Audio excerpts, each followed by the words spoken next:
Hello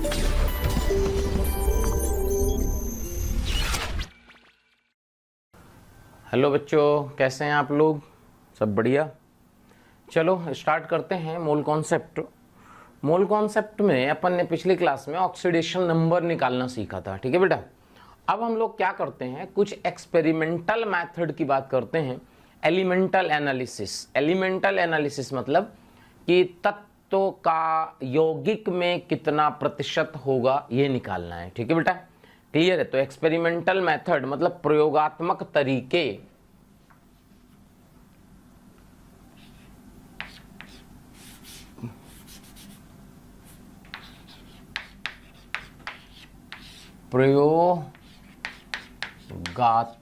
प्रयोगात्मक तरीके, experimental method. प्रयोगात्मक तरीके किसके लिए? प्रयोगात्मक तरीके हम लोग पढ़ने वाले बेटा कि किसी तत्व का विश्लेषण, यानी तत्व का किसी यौगिक में तत्व का प्रतिशत निकालना।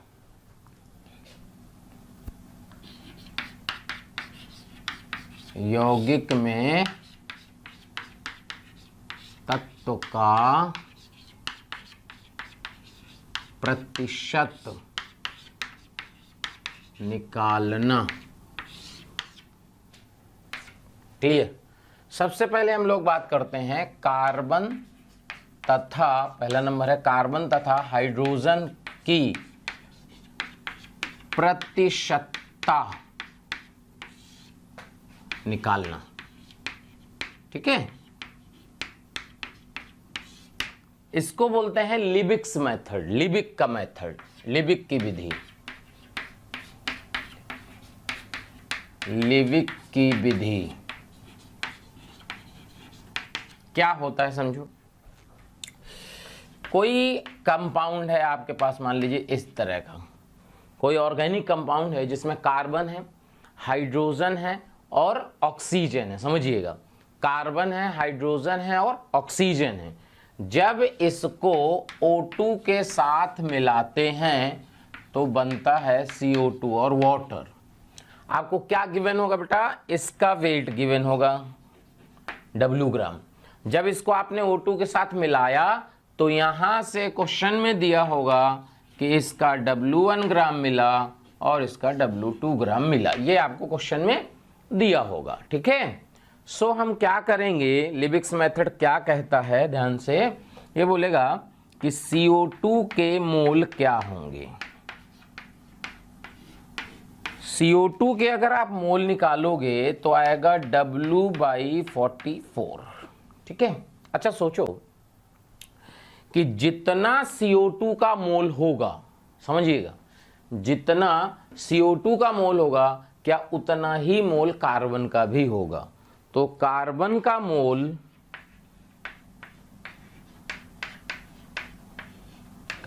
मोल आ जाएगा W1/44।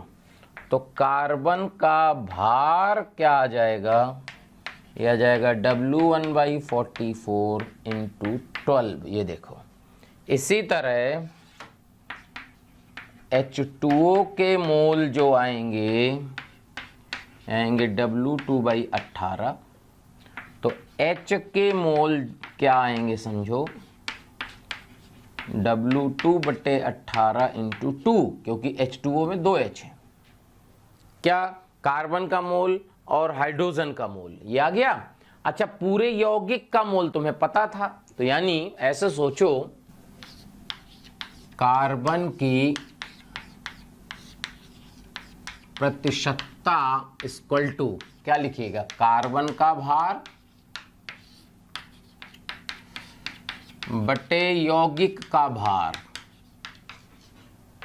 इंटू 100। समझ में आया? तो कार्बन का भार है W1/44 × 12, this divide by W × 100। ये देखो, यहां से कार्बन की प्रतिशतता आ जाएगी। इसी तरह हाइड्रोजन की जो प्रतिशतता आएगी वो आएगी, देखिएगा, हाइड्रोजन का भार बटे यौगिक का भार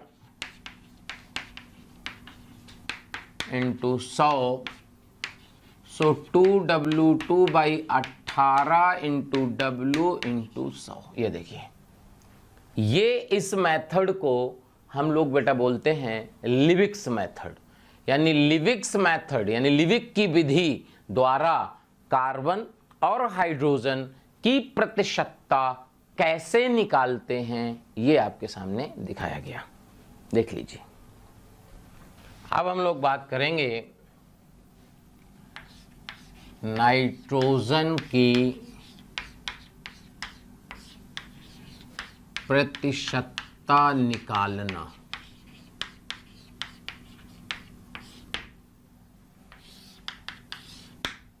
दूसरा नंबर है नाइट्रोजन की प्रतिशतता निकालना।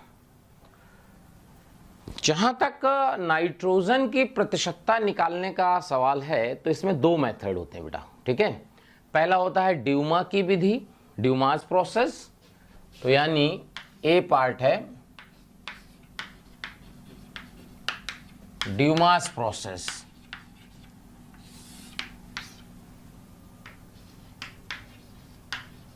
ड्यूमा की विधि। क्लियर। अब ये जो ड्यूमा की विधि है ये क्या होती है समझिए। कोई भी कार्बनिक यौगिक है, कार्बनिक यौगिक मतलब ऑर्गेनिक कंपाउंड, कार्बनिक यौगिक, कार्बनिक यौगिक का W ग्राम है। उसकी रिएक्शन जब हम CuO के साथ हीट करते हैं तो ये रिड्यूस हो जाएगा और इसमें जो नाइट्रोजन है वो ऑक्सीडाइज हो जाएगा N2 गैस में। इसमें जो भी नाइट्रोजन है, नाइट्रोजन उपस्थित है इस ऑर्गेनिक कंपाउंड में, क्या है बेटा, नाइट्रोजन उपस्थित है। उसका रिएक्शन CuO के साथ हीट करेंगे तो N2 गैस मिलेगी, आपको N2 गैस मिलेगी। अब क्या करना है, N2 गैस को जल पे एकत्रित करेंगे। विधि पढ़े होगे ना, 10वीं क्लास में पढ़ाया जाता है। तो अपन क्या करेंगे कि N2 गैस को जल में एकत्रित करेंगे। तो जल में एकत्रित करेंगे तो इसका आपको क्या पता है, प्रेशर, वॉल्यूम, टेम्परेचर, ये एक्सपेरिमेंटली अपने को पता है। अच्छा, इसमें जो प्रेशर है ये तो बैरोमीटर से नापते हैं बेटा। अच्छा, बैरोमीटर में जो होगा रीडिंग दो तरह की आ रही होगी। एक तो इस गैस का दाब आ रहा होगा और जो वाटर का वाष्प दाब है उसी को एक्वस टेंशन भी कहते हैं, ठीक है, जली तनाव, तो वो भी जुड़ा होगा, ध्यान रखिए। यहां P1 एक मान लेते हैं, P1 जो है जलीय तनाव है, एक्वस टेंशन, इसी को वाष्प दाब समझ सकते हैं आप। क्लियर। तो आपको ये सब एक्सपेरिमेंटली पता है, ठीक है। सो अगर हम इसमें PV = nRT लगा दें, देखो तो पहली बात तो बात समझो, जो P है ना, P ये है कुल दाब। P क्या है बेटा, कुल दाब, मतलब N2 का दाब प्लस जली तनाव।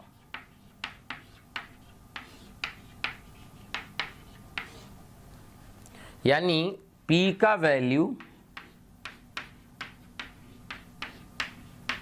N2 का दाब प्लस P1, यानी N2 का दाब जो आया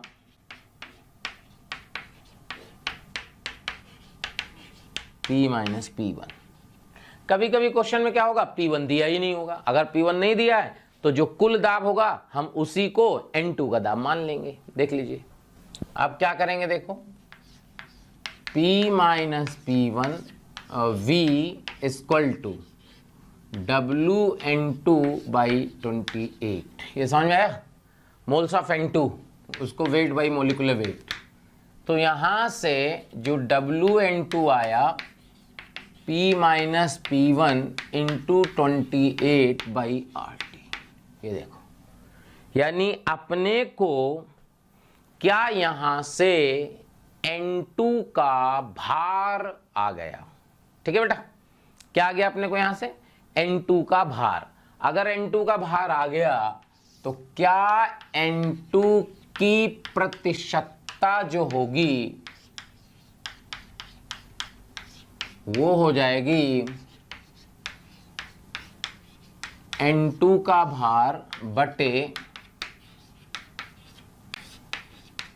यौगिक का भार इंटू 100, यानी P minus P1 into 28 by RT by W into 100।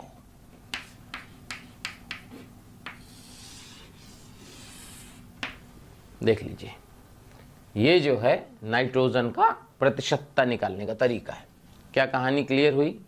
तो नाइट्रोजन की प्रतिशतता कैसे निकालेंगे ये आपको बात समझ में आनी चाहिए। देख लीजिए जल्दी से, क्या भाई बात समझ में आ रही है? तो ये जो है नाइट्रोजन की प्रतिशतता निकालने का कौन सा विधि है बेटा? ये है ड्यूमास मेथड, ड्यूमा की विधि। ठीक है, ड्यूमा की विधि। देखिए, ठीक है, अब हम लोग बात करते हैं जल्डॉल मेथड, जल्डॉल मेथड। ठीक है, सो ये क्या है समझो। बी पार्ट है इसका नाइट्रोजन में।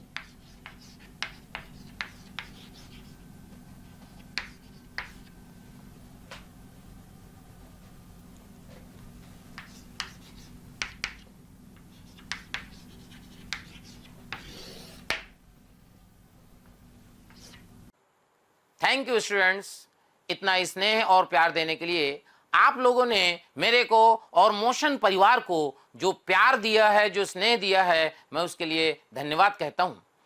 हजारों बच्चे हमारे वीडियो लेक्चर देख के लाभान्वित हो रहे हैं। बेटा आप सभी बच्चों से रिक्वेस्ट है कि डिस्क्रिप्शन बॉक्स में जाइए और लिंक को क्लिक करिए और फ्री में अपना रजिस्ट्रेशन मोशन में सुनिश्चित करें। साथ ही साथ जिन बच्चों को डाउट सॉल्विंग और स्टडी मटेरियल की भी सुविधा चाहिए, वो लिंक पे जाएं और क्लिक करें और प्रीमियम कोर्स के लिए अप्लाई कर सकते हैं। बेटा जल्डॉल विधि इंपॉर्टेंट है भाई। देखिए जल्डॉल मेथड, जल्डॉल विधि में नाइट्रोजन की प्रतिशतता कैसे निकालते हैं इस पे विचार करना है अपने को कि भाई इसमें जो है नाइट्रोजन की प्रतिशतता किसी भी ऑर्गेनिक कंपाउंड में हम कैसे निकालते हैं इसकी बात करेंगे। देखिए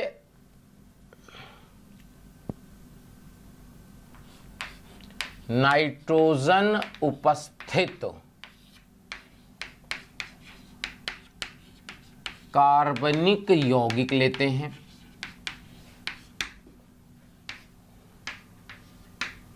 का भार मान लीजिए W ग्राम है। ठीक है बेटा, कोई कंपाउंड है ऑर्गेनिक कंपाउंड जिसमें कि नाइट्रोजन होना चाहिए ना, उसका वेट है W ग्राम। और उस W ग्राम को अपन क्या करते हैं,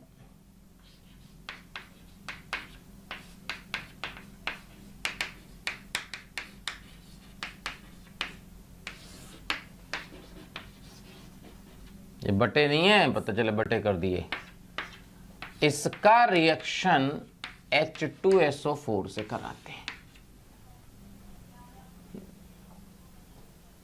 देखना भाई, इसका हम लोग क्या करते हैं रिएक्शन किससे कराते हैं? H2SO4 से।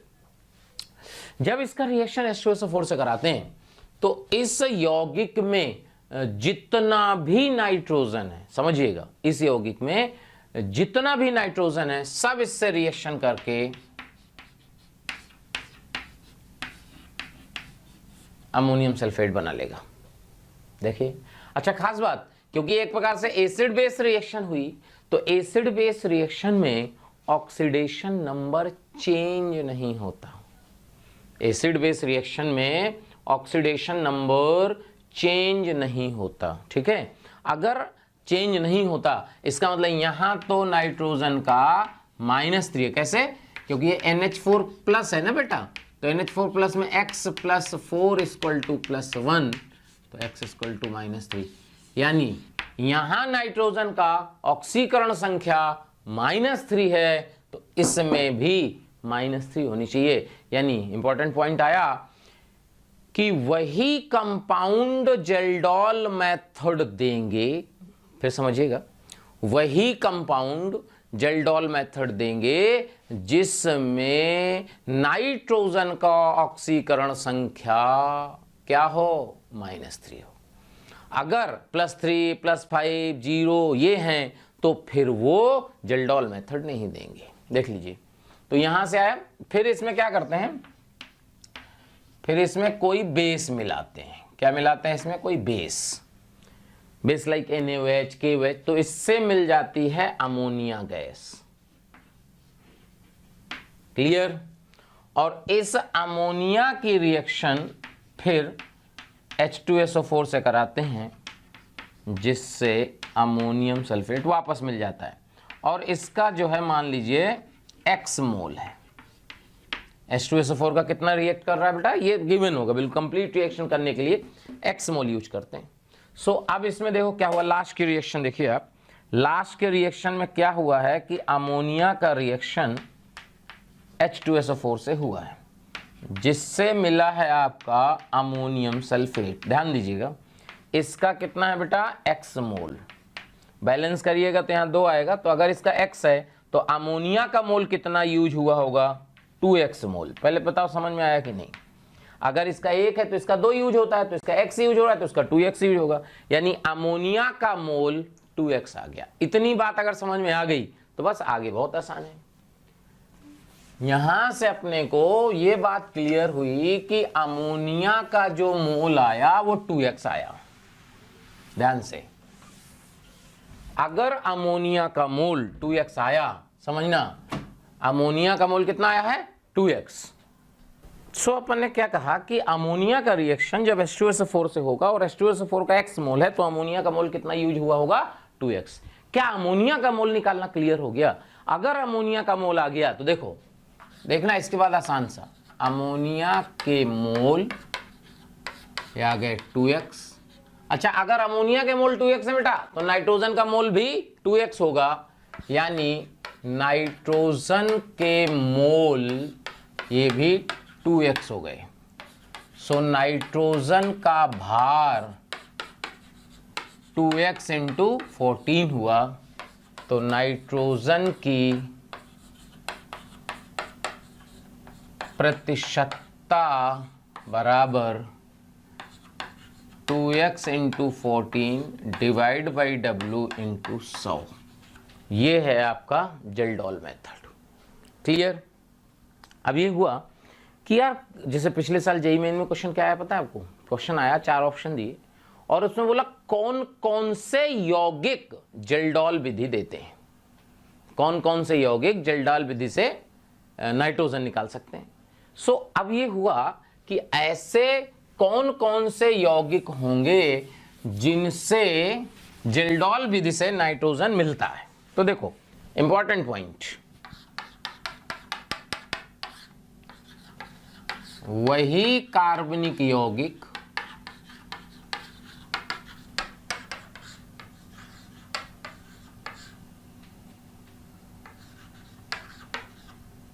जेल्डॉल विधि से नाइट्रोजन देंगे, जिनमें 2 पॉइंट हैं, जिनमें फर्स्ट, नाइट्रोजन की ऑक्सीकरण संख्या -3 हो, पहला पॉइंट। दूसरा, H2SO4 से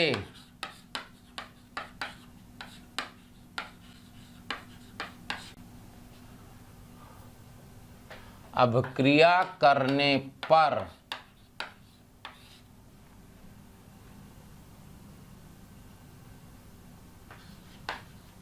सॉल्ट तथा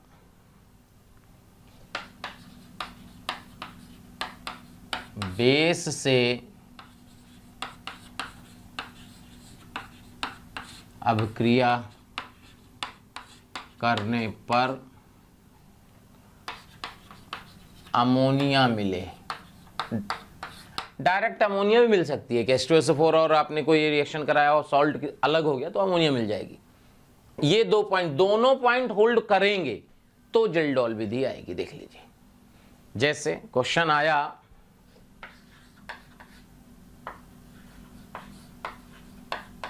नीचे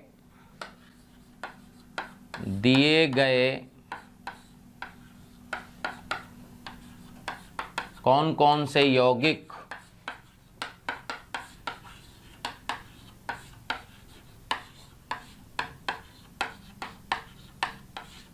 जेल्डोल विधि देंगे। ए ऑप्शन है आपका नाइट्रोबेंजीन, बी ऑप्शन है आपका पायरिडीन, सी ऑप्शन है आपका, ये कंपाउंड होता है बेटा पायरोल, और डी ऑप्शन है एनिलीन। ये देखिए, यही ऑप्शन थे, आईआईटी का जो क्वेश्चन था यही था। सो जो है अब आपको बताना है कि इनमें से कौन कौन से यौगिक जेल्डोल विधि देंगे। अगर अपने को ये समझना है कि कौन कौन से यौगिक जेल्डोल विधि देंगे तो बहुत आसान है। ध्यान सुनिएगा कैसे।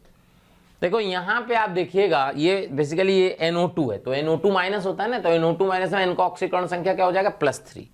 तो यहाँ तो ऑक्सीकरण संख्या +3 है, तो ये तो देखते ही निगलेक्ट हो गया। यहाँ n का -3 है, यहाँ भी n का -3, यहाँ भी n का -3 है। प्यारे बच्चों, बहुत सारे बच्चों के कमेंट आ रहे हैं ना कि आप इस टॉपिक पे वीडियो बनाइए, तो मैं बच्चों आपको बताना चाहता हूं कि ऐसा हो सकता है कि वो वीडियो ऑलरेडी चैनल में पड़ा हो। उसके लिए आपको करना क्या है कि मोशन के चैनल को सब्सक्राइब करना है और बेल आइकन को हिट करना है, जिससे आपके कोई भी नोटिफिकेशन मिस ना हो। हम कोशिश करेंगे कि आपकी जो डिमांड है मोशन परिवार पूरी करे। यानी इन तीनों में नाइट्रोजन का ऑक्सीकरण संख्या -3 है। अगर इन तीनों में नाइट्रोजन की ऑक्सीकरण संख्या -3 है, इसका मतलब पहला तो होल्ड कर रहा है, और अगर दूसरा होल्ड कर गया तो आंसर आ जाएगा। अब यहां से अमोनिया तो मिलेगी नहीं, अमोनिया कैसे मिलेगी, रिंग थोड़ी ना तोड़ दोगी, ये रिंग थोड़ी ना होगी। यहां जब H+ रिएक्ट करेगा तो NH3+ बनेगा और अमोनिया अलग हो जाएगा, तो ये आंसर आएगा। देखो क्लियर है, देख लीजिए। तो ये जो है ऐसे समझ में आएगा कि कौन कौन से कंपाउंड जेल्डोल विधि देंगे, कौन से नहीं देंगे, ये कहानी क्लियर हो गई। क्लियर है भाई, देख लीजिए। तो ड्यूमास मेथड आ गया, जेल्डोल मेथड आ गया, क्लियर। अब आता है कैरियस मेथड। देखो तीसरा नंबर है कैरियस विधि।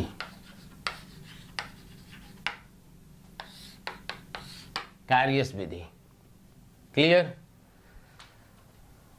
सो कैरियस विधि क्या होता है समझो।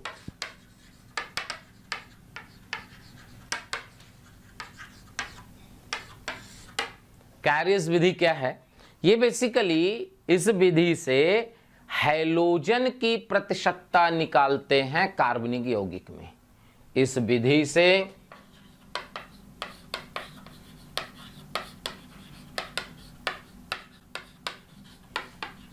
प्रायः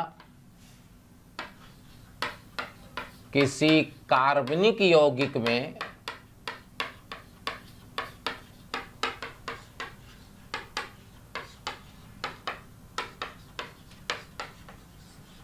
हैलोजन मतलब chlorine, fluorine, bromine, iodine, halogen की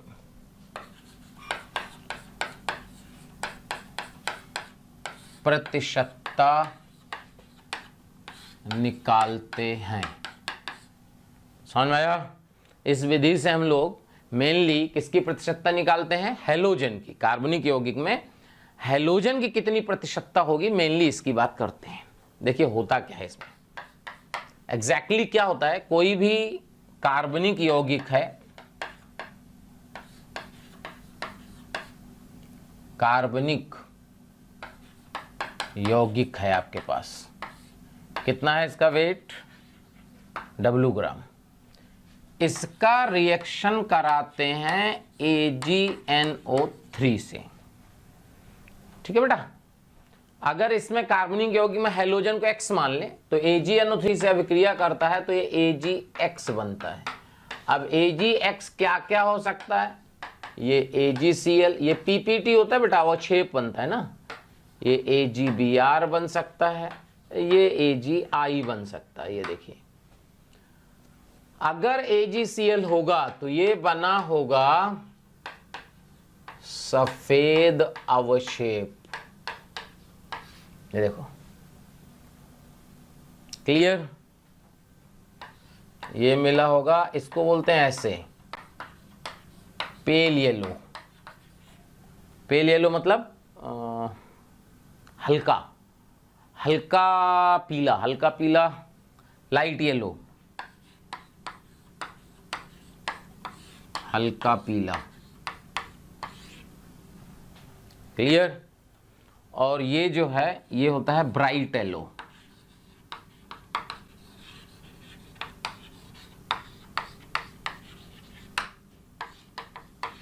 ब्राइट येलो यानी पीला, समझ लीजिए, पीला अवक्षेप, चमकीला पीला अवक्षेप।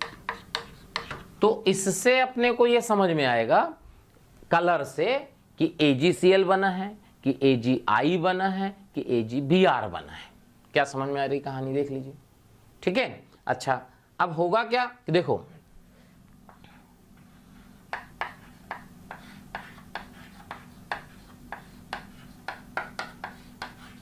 जो कार्बनिक यौगिक है ना, उसमें जब आप AgNO3 मिला रहे हो तो यहां से AgX मिलेगा। तो देखो होगा क्या, इक्वल टू ये आपका W ग्राम है और ये कहेगा कि ये W1 ग्राम है। क्लियर है? देख लीजिए। ठीक है, सो AgX का मोल निकाल सकते हो आप। AgX का मोल कैसे लिखोगे? W1 बटे इसका अणुभार, Ag का बेटा 108 होता है और X तो कुछ भी हो सकता है, इसलिए उसको mx लिख देते हैं। mx मतलब X का परमाणु भार, क्योंकि XCl भी हो सकता है, Br भी हो सकता है, I भी हो सकता है, इसलिए हमने इसको ये लिख दिया। अब ऐसे देखो, अब अपन ने क्या किया कि देखो, तो AgX का मोल आ गया, तो X का मोल,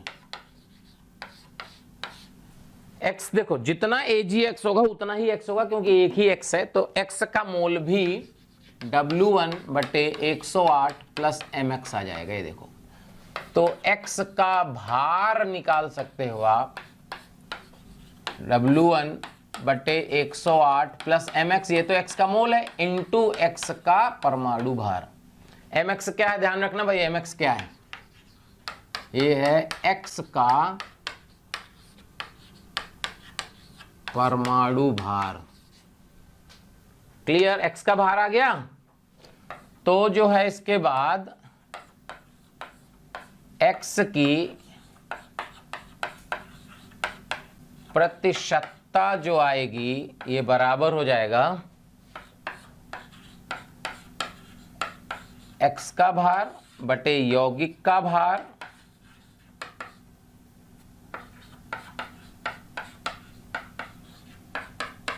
टू 100। ये देखो, क्लियर करो। तो यहां से ये बात समझ में आई, यहां से X की प्रतिशतता आ गई, तो यानी कि ये क्या आ जाएगा,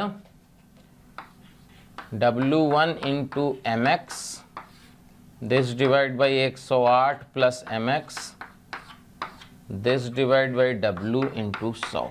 ये देखिए, ये जो है आपको समझ में आ जाएगा कि कैसे कैसे हम जो है कैरियर्स मेथड को अप्लाई करते हैं। क्या ये बात समझ में आ रही है? देख लीजिए। और देखो, अब इसमें एक और आता है, सिल्वर सॉल्ट मेथड से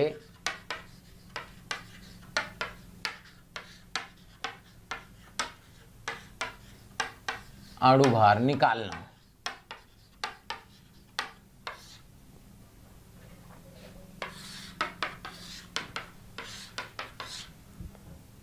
सिल्वर सॉल्ट मेथड से अणुभार निकालना, अगर ये देखा जाए कि यार ये सिल्वर सॉल्ट मेथड से अणुभार कैसे निकालते हैं, तो देखो मान लीजिए आपके पास जो है कोई HNA, ये N क्षारीय अम्ल है। क्लियर? N क्षारीय मतलब N क्षारकता, बेसिसिटी, N क्षारकता का अम्ल है। क्षारकता पता है ना कितने H निकल सकते हैं। सो इसमें अगर सिल्वर सॉल्ट, इसका सिल्वर सॉल्ट मतलब Ag का लवण बनाइएगा तो इस तरह का कंपाउंड बन जाएगा। ये देखिए, अब निकालना क्या होता है, एसिड का अणुभार आपको बताना है। अगर एसिड का अणुभार बताना है तो क्या तरीका होता है, ध्यान सुनिएगा। बोलेगा कि इसका W ग्राम है, यानी लवण का वेट जो है भार वो कितना है बेटा, W ग्राम। फिर कहेगा कि इसको हमने क्या किया, हीट कर दिया, जिससे आपको Ag मिला और इसका मिला W1 ग्राम। ये देखो बहुत कुछ नहीं है, POAC है, कंजर्व करा दो Ag को। भाई जितना Ag यहां होगा उतना ही तो Ag बन के आएगा। देखो, यानी ऐसे सोचो कि अगर इसका W ग्राम है, इसका W1 ग्राम मिल रहा है, तो Ag का, सिल्वर का Ag का मोल क्या होगा, Ag का मोल होगा W/108। समझ में आया? क्लियर? ये जो है W1/108 जो है Ag का मोल है। अच्छा सोचो, जितना Ag का मोल यहां आ रहा है उतना ही Ag का मोल यहां आना चाहिए। भाई Ag का मोल तो सेम ही रहेगा ना, ऐसा थोड़ी ना अलग अलग आ जाएगा। तो यौगिक में Ag का मोल क्या होगा, देखो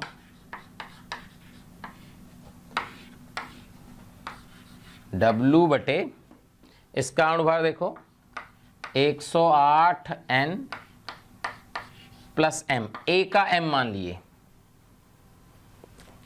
इंटू N, क्या ये Ag का मोल आएगा, and this is equal to W1/108। ये लो, तो यहां से देखो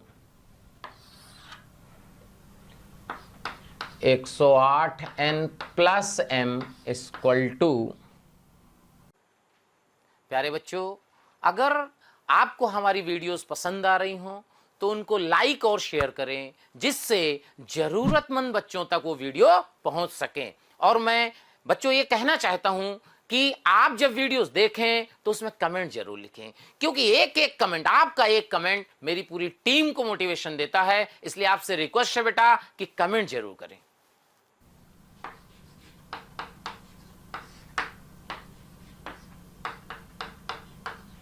ये देखो, क्या यहां से ये सॉल्व हो जाएगा, सॉल्व करना पड़ेगा, M निकल आएगा, और M निकल आएगा तो देखो HNA का अणुभार कैसे आएगा, बराबर N प्लस M। क्यों? A का M है ना बेटा, और HN, H का 1 होता है तो N। सिंपल, समझ में आया? देख लीजिए, आसान है, क्लियर है? देख लीजिए, देखो क्वेश्चन इसमें कैसे बनेगा, द्विक्षारीय अम्ल के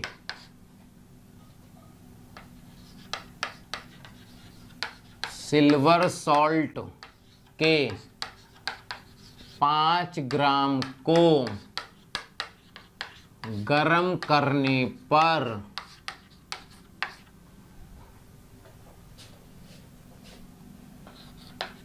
दो ग्राम सिल्वर मिलती है, तो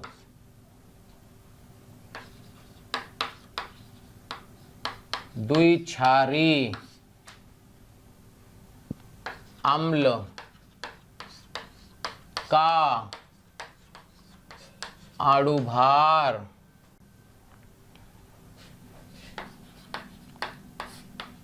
क्या होगा। ये देखिए, ये क्वेश्चन है, द्विक्षारी अम्ल का अणुभार क्या होगा, ये क्वेश्चन है। अब देखिए इसमें क्या करना होता है आपको, जैसे द्विक्षारी है, द्विक्षारी अम्ल है तो इस तरह का होगा H2A। ये देखो, क्या भाई समझ में आ रहा है, ये द्विक्षारी अम्ल है, तो इसका जो सिल्वर सॉल्ट होगा, सिल्वर लवण होगा, वो क्या होगा, इसका सिल्वर सॉल्ट होगा Ag2A। देखो समझ में आया, तो इसका सिल्वर सॉल्ट क्या होगा, Ag2A। समझ में आ गया। अब क्या होगा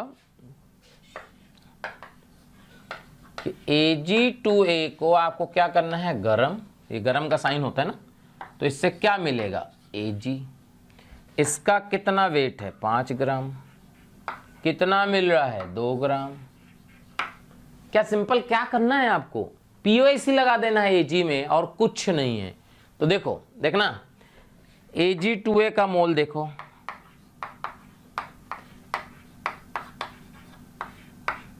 Ag2A का मोल आएगा 5 डिवाइड बाई Ag2 है ना, तो 2 इंटू 108 प्लस A का M मान लीजिए, इस इंटू क्या कर दोगे 2, ये तो पूरे का मोल है, इंटू 2 Ag का मोल, और इसको बराबर कर दो 2/108 के। क्यों, इधर से Ag का मोल, इधर से Ag का मोल, इधर से बराबर कर दो। तो यहां से देखो, यहां से 216 प्लस M का वैल्यू ये कैंसिल हो गया, 5 इंटू 108। देखो भाई, तो M का वैल्यू आ जाएगा -216। चेक करो, ये लो,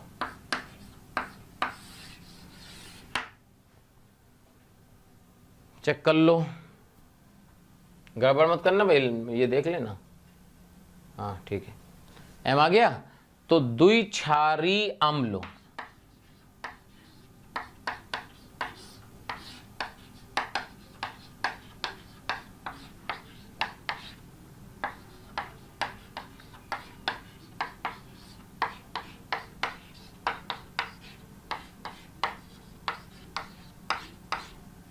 चेक करो, द्विक्षारी अम्ल का अणुभार आएगा 326।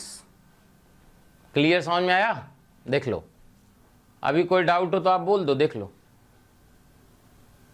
क्लियर है भाई, क्लियर, देख लीजिए। क्या भाई बात समझ में आई। सो आपको जो है एक्सपेरिमेंटल मेथड कैसे कैसे होते हैं, ड्यूमास मेथड, कैरियस मेथड ना, अपन जल्डोल मेथड, ये अच्छा कभी कभी क्वेश्चन आ जाता है कि किस विधि से कौन से, ऐसे समझो कि कौन से कार्बनिक यौगिक ड्यूमास मेथड देंगे, क्योंकि जल्डोल का तो क्वेश्चन आ चुका है, ड्यूमा का समझते हैं।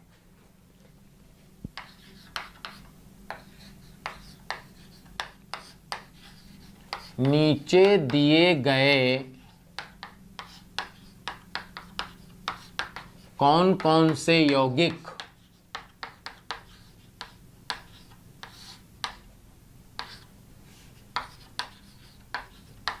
ड्यूमा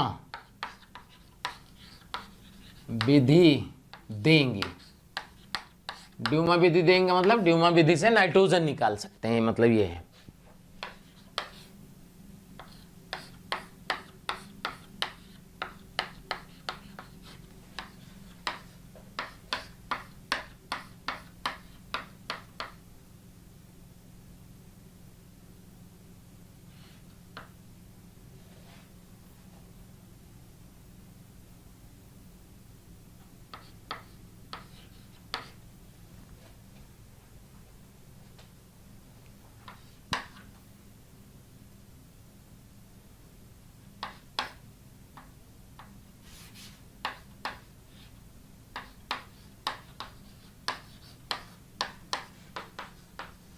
ये देखो, अब देखो इसमें कॉन्सेप्ट क्या है, पहले कॉन्सेप्ट समझिए। कॉन्सेप्ट ये है कि ड्यूमा विधि में क्या होता है।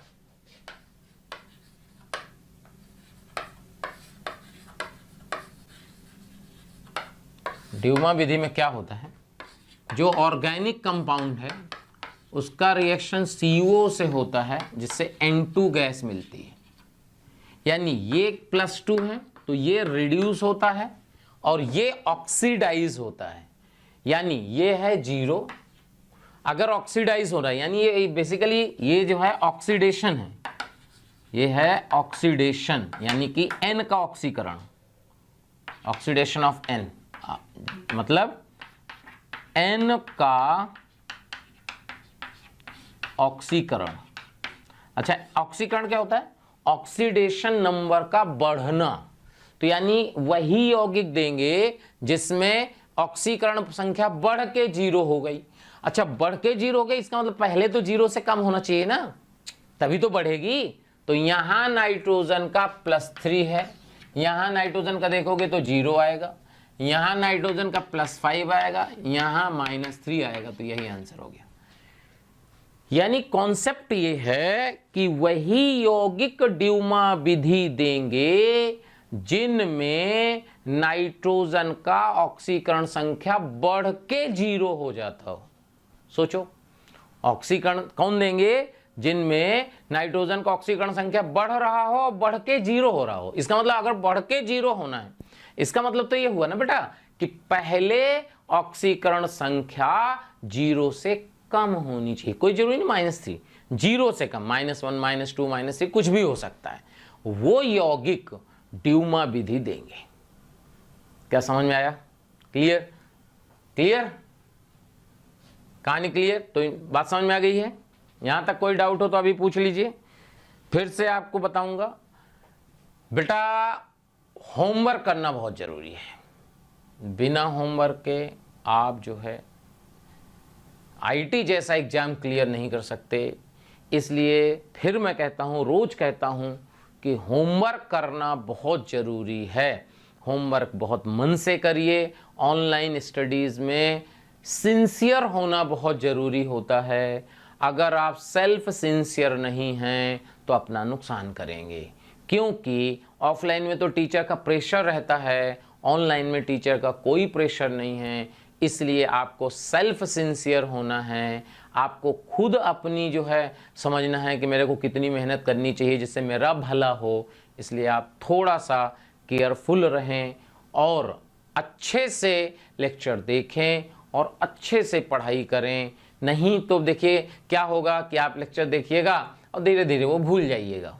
ठीक है, मेरा ये खुद का एक्सपीरियंस है, क्योंकि मैंने खुद आईआईटी करी है, इसलिए मैं आपको अच्छे से बता पा रहा हूँ कि आपको कैसे पढ़ना है।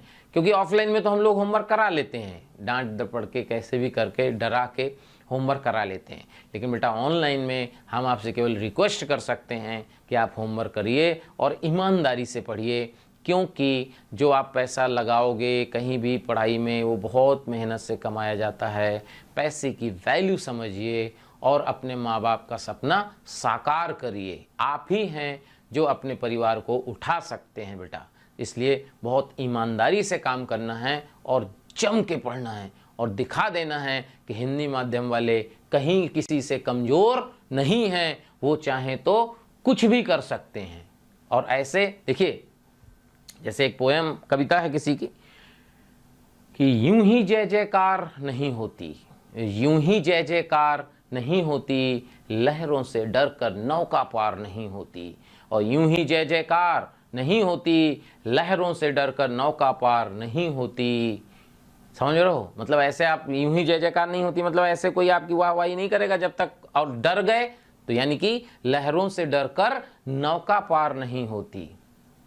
जब नन्ही चींटी चढ़ती है 100 बार फिसलती है। देखिए वो चींटी को दाना लेकर, जब नन्ही चींटी दाना लेकर चढ़ती है, चढ़ती 100 बार फिसलती है। मन का विश्वास रगों में साहस भरता है, मन का विश्वास रगों में साहस भरता है। चढ़ना चढ़कर गिरना नहीं अखरता है, चढ़ना चढ़कर गिरना नहीं अखरता है, और यूं ही जय जयकार नहीं होती, कोशिश करने वालों की हार नहीं होती, लहरों से डरकर नौका पार नहीं होती। फिर कहूँगा, कोशिश करने वालों की हार नहीं होती, यूं ही जय जयकार नहीं होती। इसलिए मेहनत करिए, कोशिश करिए, और अपना अच्छे से अच्छा, जितना आप मैक्सिमम अपना आउटपुट दे सकते हैं, जितना आप मैक्सिमम मेहनत कर सकते हैं, उतनी मेहनत करिए और अपने लक्ष्य को पाइए। ठीक है बेटा, थैंक यू। तो मोल कॉन्सेप्ट का चैप्टर खत्म हो चुका है, अब अगला चैप्टर फिर स्टार्ट करेंगे। ओके बेटा, थैंक यू। प्यारे बच्चों, अगर आपको मेरे वीडियो पसंद आ रहे हैं और आप मुझसे पढ़ना चाहते हैं, तो मैं अभी आपको एक नंबर दे रहा हूं, उस पर आज ही कॉल करें, जिससे आने वाले वीडियो आपको मिल जाएं और आप उससे लाभान्वित हों। नंबर लिख लीजिए 18002121 799।